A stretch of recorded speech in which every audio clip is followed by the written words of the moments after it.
Kristin, welcome to our show. How are you doing? Hi, I am doing very well. Nice to be here. I'm very excited to have you too, and very excited to know more about you. Can you tell us maybe a little bit more about you? I guess I'm what you would call a character. I don't really fit into any particular box. And what I'm most well known for is helping people overcome what are thought to be incurable conditions. But this comes from a deeper layer of study. And really, what I teach people and what I myself practice every day is living a life full of joy. I've been through a great deal throughout my life, which has developed this unique skill of deep empathy and compassion for others, and just the ability to really understand human emotions just based on my own personal experience. And then on top of that, I went to school and received a PhD in metaphysics, which is kind of a fancy term for studying the basic nature of things. It's really just like getting to the very basics of existence, essentially. So a lot of things end up stemming out from there. But my most ultimate goal is to be able to teach people to go through this experience called life in a way where we feel fulfilled and joyful. And I'm on this path too. I'm not feeling that way every minute of every day, but I do have developed some skills and tools along the way that 95% of the time I'm there. And it's a wonderful way to live. And I wish this upon everyone. Absolutely. 95 is pretty impressive. That's a very high target for a lot of people. And from what you're saying, I think that from my observations, I noticed that a well known barrier for people to achieve this state is kind of doubting themselves, like self doubt, not trusting yourself enough. Have you noticed that as well? What's your thought on? Yeah. So, I mean, like all humans, this is a very normal way to navigate the world. And you think about just human development, human evolution, how our brain evolved. We have this very interesting brain. And I studied the work of Dr. David Hawkins. He has a really cool way of explaining how our brain works and why it kind of does the things it does. So essentially, he says, you take the horse and buggy. It was great. It did its job. And then the car came along. Well, you didn't take the car and strap it to the horse and buggy and say, like, look at this new thing we have. No, we got rid of the horse and buggy and then we have this new car. And so our brain is essentially the same way. We have this animalistic brain that's made for survival. So it's constantly looking for anything that could be a threat to us. And that's an automatically programmed thing. So it's how we survived in caves and in the Yeah. wilderness and hunting and gathering and scraping is by having this high alert animal brain. It was very useful through our evolution. Well, now as time has gone on, we've evolved what's called our prefrontal cortex. It's often called the ethereal brain. It creates higher faculties. It helps us really rationally make decisions. And the thing is the way our society is set up these days, we have so much stimulus going on all the time. This animal brain is far more active than it needs to be. And it's Right. causing problems for us. So essentially, it's like taking that horse and buggy and then strapping on a Lamborghini. And it's like, so it's learning how to move our thought processes into that prefrontal cortex, into that front brain, and getting it stronger while reducing the size of that animal brain at the same time. And we can do that through different methods and repetition and all kinds of different psychology techniques. And voila, you live a way better existence. You're ready for it. All of us, we're prepared Awesome. and ready. The brain is there to be of service. We're just not quite utilizing it in a way that's Yeah, effective all the time. that's the goal. That's the goal. But Kristen, one idea comes to my mind about like speaking about these brain structures Mm, mainly. Do you Mm. think it's really possible to control this animal brain from the neocortex? Because, like, as you know, this animal brain evolved along like maybe hundreds of millions of years, right? And it was so profound and so strong. Hmm. While the neocortex is only like around was only around for like a couple millions, maybe at most. Hmm. So it's not very well equipped to maybe tame all these feelings or emotions. So here some work from the well-renowned Peter Levine. I think Hmm. you know him about trauma, and Hmm. Hmm. he advocates for like more of a collaborative approach, not kind of controlling your animal brain, but rather collaborating with it. So maybe you did something like that. Especially, Hmm. I think in the context of trauma, this comes very helpful because especially with surviving a trauma, we try to suppress our instincts, right? But Hmm. this backfires actually. It doesn't work for our It benefit. does. What's your thought on that? Yeah, so you're absolutely right. We can't pretend that this animal brain doesn't exist. And the truth is, we would probably actually get along quite well without it at this point in time in our society. It doesn't serve as much of a purpose as it used to. Occasionally, when we're in a true, like, emergency situation, it's necessary. But all in all, not as much because we're so safe and secure, but it still exists. It's Yeah. still there. So it's like, so what happens is it starts perceiving problems and things that aren't true threats, and then we get in this fight or flight, and then this is where the anxiety piece comes up for so many people. Right. And so you're right. We need to learn how to work with it because it's not going to disappear completely. It's still there doing its job no matter what. We're humans, we're in these bodies, they exist. Might as well face reality. And I think that's the biggest thing is we need to face reality. Exactly, exactly. Yeah. So, from what you said, this part of our brain generates these self doubts and trust issues in ourselves. But you Mhm. mentioned also that you have like kind of techniques or things to overcome that. Can you maybe tell us more about the techniques that you use for it? Yeah, so during my applied psychology program, I created a therapy modality called awareness therapy. And it stems from some other therapeutic uses where they say awareness in and of itself is curative. And I found that interesting. And it was a yes and no situation because awareness in and of itself is curative when you know what it is that you need to face. But often we don't know what we don't know. So Right. sometimes you need that outside stimulus or source to bring awareness so that you can start making those changes. Because if you don't know any of these concepts, how are you supposed to just become aware of them and work through them? So it's a bit of a catch 22. So awareness therapy states dare to know. So the ancient Greeks had this philosophy called sapere aude, and I loved it, and it meant dare to know. It still does. and and so when we dare to seek out the truth and know reality and face it, it actually makes our lives that much easier. So when we learn how to work with our brain, why it works the way it does, understand it, then it becomes easier and easier to intercept our thoughts and to readjust and recalibrate because it's like, oh, this is how it works. This is normal. Because what happens is we can interject our thoughts and put judgment on them immediately. Hmm. And that's where that resistance piece comes in. And then we're staying in those lower faculties of thinking instead of raising into our higher faculties of thinking and just living just such a way more beautiful existence.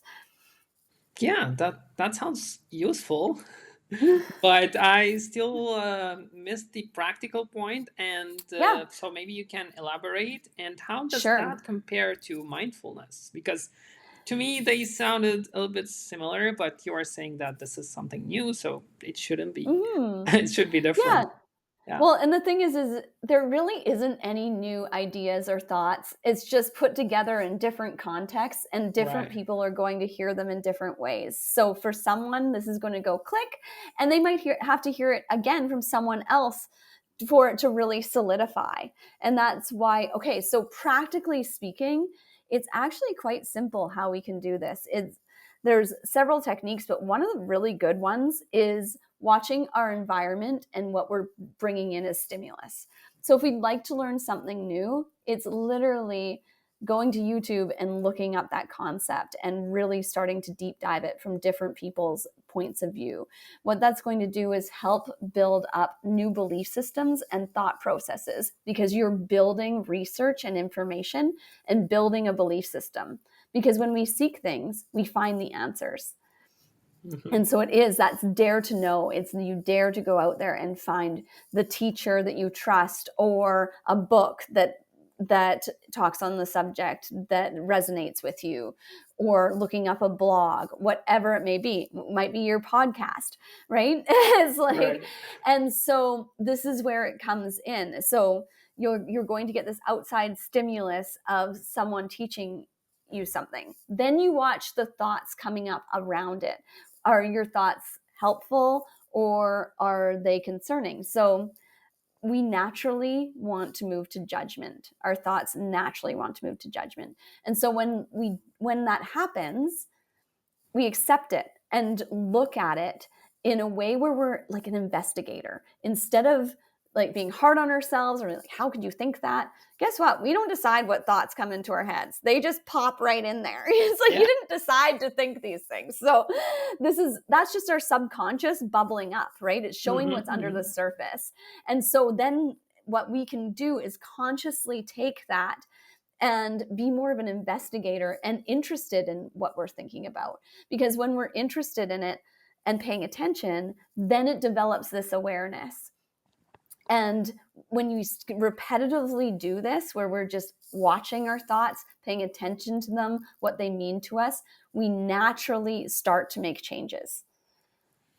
Sounds great, but how does that especially targets the self-trust? So, does that Mm-hmm. build up your trust in yourself, or maybe you're just staying doubtful and like, what if my thoughts are like Yeah. wrong or So bad or something like that? that is so with self trust comes self respect. Those two things Yes. need to go hand in hand. So so the respect comes first. And that's what we're developing there is self respect. Is when our thoughts come up, we meet them with like an inquisitive, curious mind instead of a judgmental mind. So, what I always recommend to people when they're first starting this and paying attention to their thoughts, and there's always seems to be two people in there having a conversation, is when you're having that conversation with yourself, speak to yourself like you would talk to a 3-year-old child. Like, oh, it's okay, sweetheart. That's everyone has moments, and that might seem like a mistake, and we'll do it differently next time. And it's just really starting to speak to yourself differently. So this is where we start to develop that self-respect, and then Mhm. from there stems self-trust, because as we build respect for ourselves, our actions and behaviors start to change. And then as we start to change those actions and behaviors, when we set out to do something and say we're going to do something and learning to truly follow through on that, that's where the self-trust piece starts to build. And when you have those two in collaboration with each other, that self-respect and self-trust, life opens up for you because you're not afraid to step into new experiences. You trust yourself in that you will do and say exactly what's supposed to be done and said in the moment, because you know that you are a person of good intention, that you're open minded and curious. And so you have far less restriction in your life because you truly respect and trust yourself. You love your inner landscape. You love that relationship within yourself.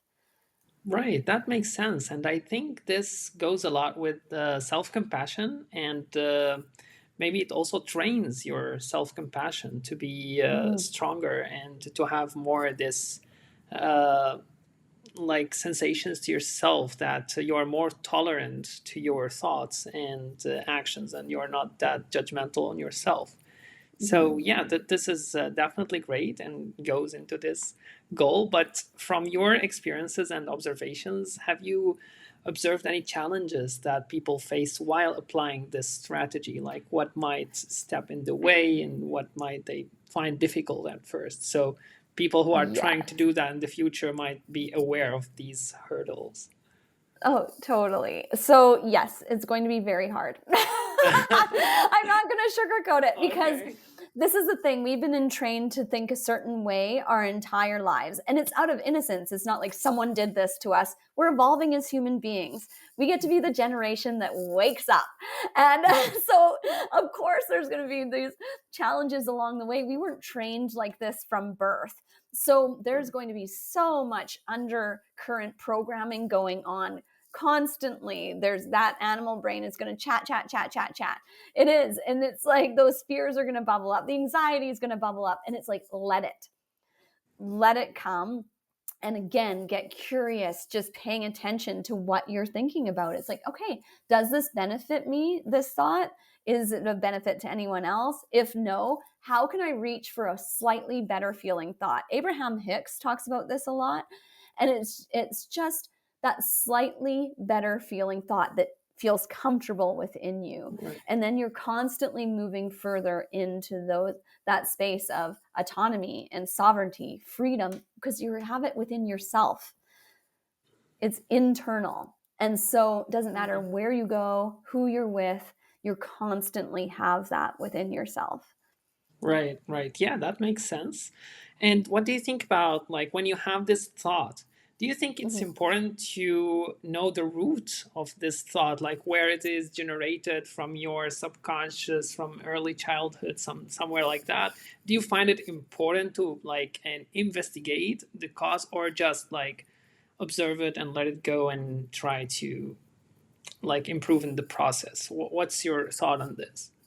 I love that question. That's a very good question. So this comes up a lot, especially when I'm working with people that are overcoming illness, because illness does stem from from psychological Right, aspects for sure.